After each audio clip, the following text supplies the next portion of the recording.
Assalamualaikum semuanya, kembali lagi bersama Wong Anime.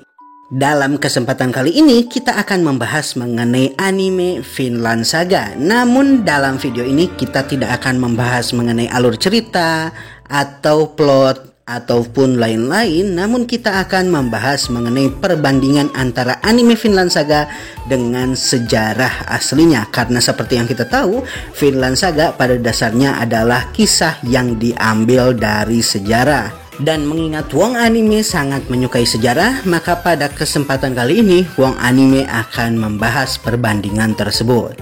Nah oke deh ya, tanpa berlama-lama lagi, mari kita langsung saja ke videonya.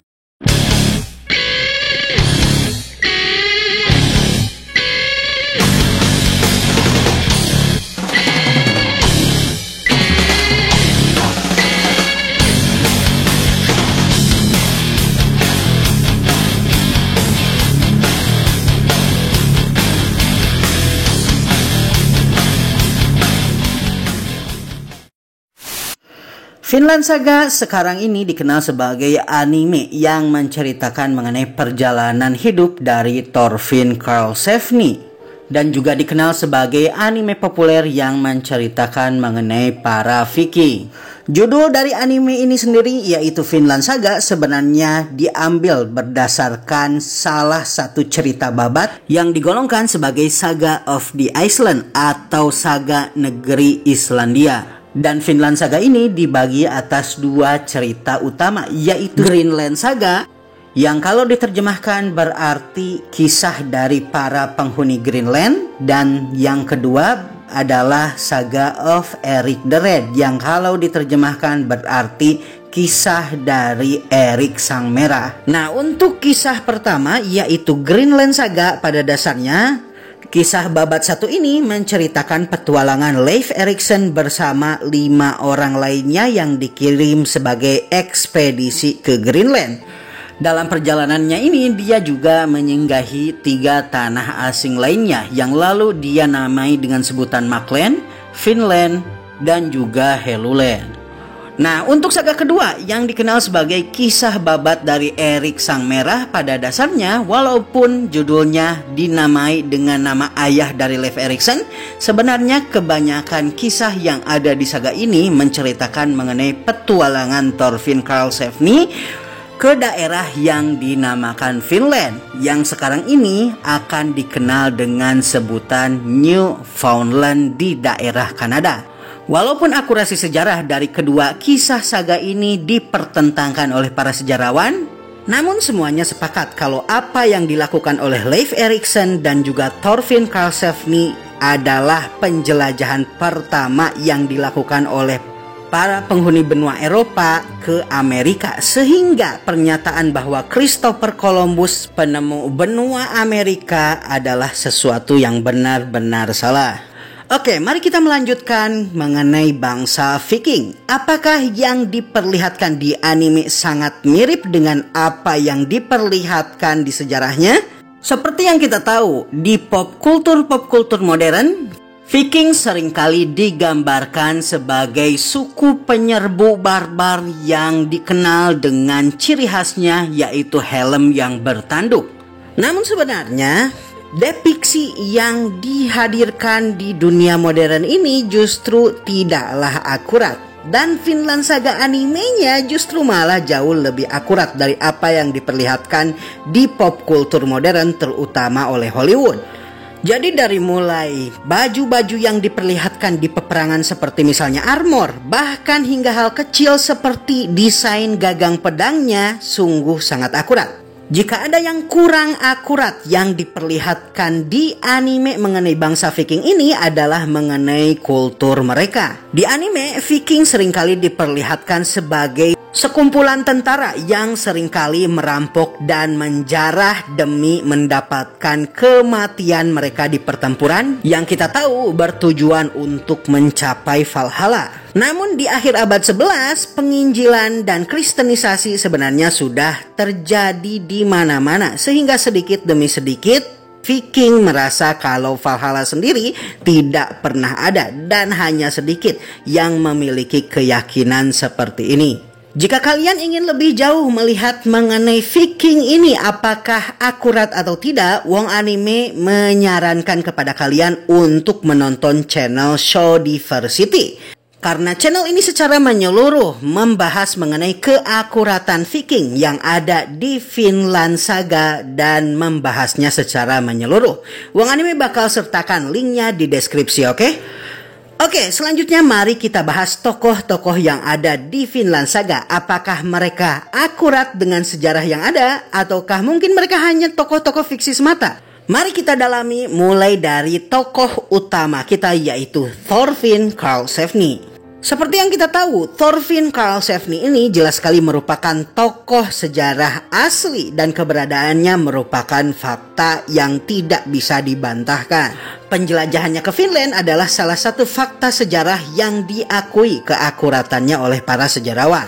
Tapi sayangnya fakta-fakta lainnya mengenai Thorfinn Karlsefni ini adalah merupakan fiksi semata. Jadi hampir seluruh hal yang terjadi pada Thorfinn di season 1 yang kita tahu merupakan prolog dari Vinland Saga adalah tidak akurat sama sekali dengan sejarah. Ayahnya yaitu Thor Karlsefni tidak pernah ada di dalam buku sejarah manapun. Jadi kematian dari ayah Thorfinn yaitu Thor Karlsefni dan juga petualangannya bersama dengan Askeladd semuanya adalah kisah fiksi. Di dalam sejarah, Thorfinn juga tidak pernah diketahui bertemu dengan Raja Canute yang diketahui sebagai penguasa dari Raja Inggris nantinya. Jadi sebenarnya season pertama dari Vinland Saga yang berupa prolog semuanya adalah fiksi semata. Oke, sekarang mari kita lanjut ke tokoh selanjutnya yaitu Leif Erikson. Jawabannya adalah ya, Leif Erikson ini merupakan tokoh sejarah dan dikenal sebagai orang yang pertama kali menjejakkan kakinya di Finland atau yang kita sekarang kenal dengan sebutan Newfoundland, Kanada. Walaupun kebanyakan sejarawan bertentangan mengenai siapakah orang yang pertama kali menemukan benua Amerika, kebanyakan orang menganggap Leif Erikson lah yang pertama kali menjejakkan kakinya di benua tersebut. Dan secara rinci, metode penjelajahan yang dilakukan oleh Leif Erikson terdapat di kisah saga yang menceritakan petualangannya ini. Jadi sebenarnya keberadaan Leif Erikson ini lumayan akurat. Yang kita tidak ketahui adalah mengenai hubungan antara Leif Erikson dengan Thorfinn Karlsefni ini seperti apa di dalam sejarah. Apakah mereka benar-benar dekat ataukah mereka jauh? Entahlah, tapi yang jelas Thorfinn menggunakan rute yang telah dijelajahi oleh Leif Erikson untuk menuju ke daerah Finland. Oke, lanjut ke Askeladd. Askeladd jelas sekali merupakan tokoh fiksi dan tidak ada satupun namanya dituliskan di sejarah. Jika kalian search nama Askeladd, yang keluar justru adalah mengenai sebuah kisah dongeng-dongeng Finlandia. Jadi sebenarnya keberadaan Askeladd ini jelas sekali tidak pernah ada di dalam sejarah. Oke, mari kita lanjut ke tokoh selanjutnya yaitu Canute, atau dikenal di dalam sejarah sebagai Raja Canute yang Agung. Yaps, dia ada di dalam sejarah dan tidak hanya itu, dianggap sebagai figur yang luar biasa besar di abad ke-11. Dikenal sebagai penguasa Inggris, dia mengambil alih kekuasaan setelah kematian ayahnya Raja Sweyn. Benar, Raja Sweyn ayahnya juga ada di dalam sejarah. Jika ada satu hal yang tidak akurat mengenai Raja Sweyn ini adalah kematiannya yang seperti kita tahu diperlihatkan di animenya dibunuh oleh Askeladd. Nah, di sejarah aslinya dia dikabarkan meninggal saat berkuda karena jatuh dari kuda. Nah, Canute ini tidak hanya dikenal sebagai penguasa Inggris saja, dia dikenal sebagai penguasa 3 wilayah sekaligus, yaitu penguasa dari Inggris, penguasa dari Denmark, dan juga penguasa dari Norwegia. Nah, ketiga wilayah kekuasaannya ini yang dikenal berada di wilayah daratan yang berbeda-beda, pada akhirnya dikenal sebagai Kekaisaran Laut Utara. Tampaknya Canute benar-benar berhasil membangun surga dunia yang telah lama dia idam-idamkan tersebut. Selanjutnya mari kita ke tokoh terakhir dan merupakan tokoh favorit dari para pecinta anime Vinland Saga, yaitu Thorkel Sang Tinggi. Berbeda dengan apa yang diperlihatkan di animenya, di sejarah Thorkel justru digambarkan sebagai seseorang yang waras dan masuk akal dan tidak gila bertarung. Namun sama seperti apa yang diperlihatkan di animenya, dia juga dikenal sebagai perwira militer di Jomsviking dan di pasukannya Canute. Pertempuran yang dihadiri oleh Thorkel yaitu pertempuran Hjörungavágr yang terjadi di tahun 986 adalah pertempuran yang benar-benar dia ikuti dan menjadi scene pembuka awal di anime Vinland Saga. Jadi scene paling awal yang diperlihatkan ketika Thorkel bertarung di perahu bersama dengan Thors adalah scene yang benar-benar akurat di dalam sejarah, walaupun Thors tidak ada di sana karena seperti yang kita tahu Thors adalah tokoh fiksional. Baiklah semuanya, itulah pembahasan mengenai keakuratan tokoh-tokoh sejarah yang ada di Vinland Saga. Jika kalian ingin menonton video-video Wong anime lainnya seperti misalnya video di samping nih, silahkan untuk klik video tersebut.